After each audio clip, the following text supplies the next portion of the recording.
Pertanyaan mengenai hadis 166 kembali lagi, tapi ini untuk menghajar anak kita, cara mendidik anak kita. Dalam hal ini saya pernah mendengar bahwa kewajiban kita sebagai orang tua hanya cukup satu kali untuk memberitahukan anak. Selanjutnya itu jatuhnya bukan sebagai kewajiban kita lagi, artinya ketika di hadapan Allah anak ini sudah bisa bicara kalau kita sebagai orang tua pernah memberitahukan syariat, ajaran misalnya menutup aurat. Yang ingin saya tanyakan, apakah syariat untuk menghajar atau memboikot anak untuk tidak bicara selama 3 hari ini dalam urusan akhirat itu juga berlaku dalam mendidik anak, Ustaz? Nah, iya. Kalau bicara anak tadi yang dihajar oleh Abdullah bin Umar bin Khattab itu anaknya sendiri. Dan menghajarnya itu bukan 3 hari. Sampai mati disebutkan. Abdullah bin Umar bin Khattab tidak berbicara sama anaknya sampai mati. Jadi tugas orang tua mendidik anak itu, ya bukan hanya sekali dia memberitahu sebenarnya. Karena kita lihat bagaimana mendidik sholat anak itu selama umur 7 tahun sampai 10 tahun. 3 tahun bayangkan. Terus diajarin, terus dididik.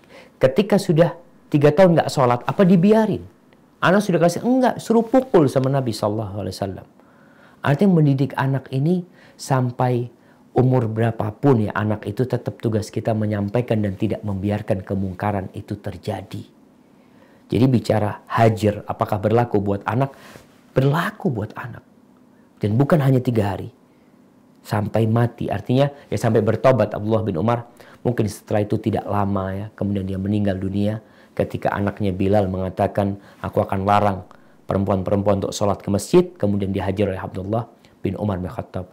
Artinya orang tua ketika mendidik anak itu bisa jadi dengan memberikan reward kepada mereka, memberikan punishment kepada mereka, atau bisa jadi dengan ya menghajar mereka.